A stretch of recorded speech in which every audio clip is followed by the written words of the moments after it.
Bien, esta semana se va a definir finalmente el presupuesto 2012, donde se va a determinar la cifra total que se entrega a la cartera de educación. Vamos a hablar a esta hora con el senador de la UDI, Hernán Larraín. Senador, buenos días, gracias por atendernos a esta hora. Buenos días, Carlos. Feliz de poder hacerlo. Cuéntenos, a ver, en algunas declaraciones de prensa usted comparaba al ministro de Hacienda con un limón y decía hay que sacarle jugo y hay que pedirle un poco más porque podemos inyectar 1.000 millones más al sistema, que es lo que propone también su colega Andrés Saldívar. ¿Cómo poder lograr eso? ¿Qué tanto se puede exprimir al ministro? Bueno, la verdad es que yo tengo la impresión de que el gobierno hizo un esfuerzo al presentar su proyecto de presupuesto, el que entró en septiembre al Congreso, tratando de darle a educación la tajada más significativa. Sin embargo, a pesar de ese esfuerzo, la demanda educacional y la necesidad de hacer una reforma que empiece lo antes posible, a pesar de que no está enteramente delineada, es mucho mayor. Y por esa razón es que hemos estado trabajando con el gobierno y también conversando con la Concertación sobre la posibilidad de hacer un esfuerzo adicional. Es cierto que es difícil porque el gobierno hizo una proyección bastante significativa de mayores gastos para poder tener un presupuesto, además, que se financie y que no crezca en el gasto más que lo que crecen los ingresos.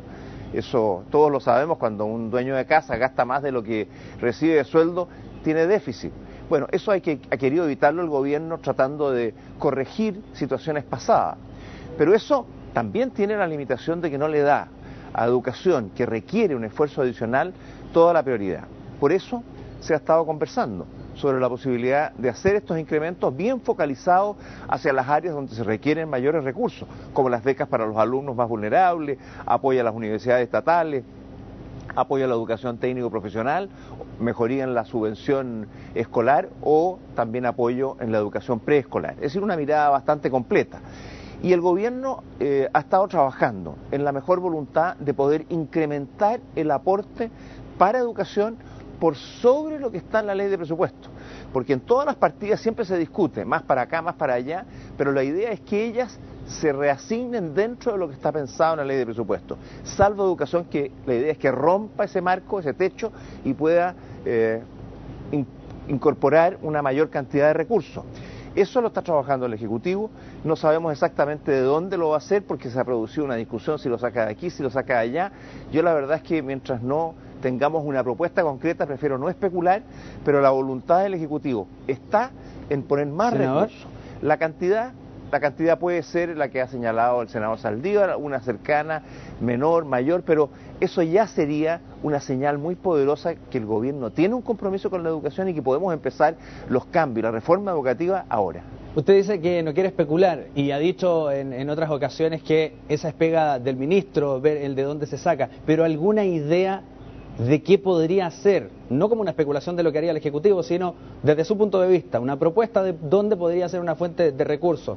¿Una reforma tributaria? ¿Mantener el 20% a las empresas, a los impuestos de primera categoría? ¿Algo así?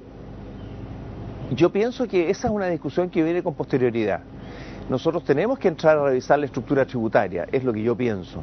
Y no solamente para subir impuestos, como lo hemos visto en el pasado. Tampoco me gusta esta idea de que porque tengo un buen proyecto en salud tengo que subir el IVA. Porque tengo un buen proyecto de educación tengo que subir el IVA. Es lo que ha ocurrido en años anteriores en los gobiernos de la Concertación. Yo creo que una revisión de la estructura tributaria nos debería llevar a reducir ciertos impuestos. Por ejemplo, el IVA, que grava a los más pobres. Por ejemplo, el impuesto específico a los combustibles, que grava a la clase media. Reducirlos de manera de poder ir haciendo un ajuste tributario. Pero claro, eso supone aumentar otros impuestos y revisar efectivamente cómo logramos, a partir de una revisión de la estructura tributaria, un sistema de tributación más justo y que recaude más. Pero eso no lo podemos amarrar al financiamiento de este presupuesto. El ministro tendrá que revisar sus cálculos de ingresos, la proyección del gasto que viene más adelante, y además, si bien es cierto que es muy probable que para poder tener un presupuesto de educación adecuado, junto con otras modificaciones que no son necesariamente económicas, como el incremento del control de la calidad de la educación, tenemos que entender que esto no se hace todo en un año. No pedimos que todo se haga el 2012, no pedimos que el 2012 se mejore toda la educación pública, ni que las becas lleguen al 60% de los más vulnerables, porque a lo mejor Chile no lo puede hacer. Lo que queremos es un horizonte de tiempo, 2, 3 años, en donde esto se va a hacer en toda la área de desarrollo educativo, pero con un primer año fuerte, con un primer año en que se incrementen en forma permanente los recursos que la educación requiere para poder actualizarse y para darle a Chile. No solamente es un problema de justicia, de igualdad, con la gente que hoy día no está accediendo por razones precisamente de la profunda desigualdad que existe en la educación, sino que también porque Chile necesita la educación pensando en su futuro. Senador, anoche en la cena anual de la SOFOFA, el presidente del organismo, Andrés Concha, dijo que la paz social no se paga con reforma tributaria. Ahí ya mostraron cuál es su punto de vista. ¿De qué manera se puede trabajar entonces una eventual reforma en el sentido que dice usted? O por lo menos algún tipo de equilibrio en estos tipos de impuestos, que es lo que usted señalaba recién. Mire, yo creo que primero la paz social se logra cuando hay igualdad, cuando hay justicia, cuando hay libertad para que la gente pueda desarrollarse de acuerdo a sus propios sueños, a sus propias aspiraciones, cuando hay oportunidades para todos, y ese es un proceso que estamos construyendo en Chile. Y parte del malestar que se siente en distintos ámbitos muchas veces proviene precisamente de esa falta de igualdad, de falta de sensación de justicia, o de sentir que yo no tengo la misma libertad que tienen otros para emprender o para desarrollar distintos proyectos. Tenemos que ir a atacar la raíz de esas situaciones.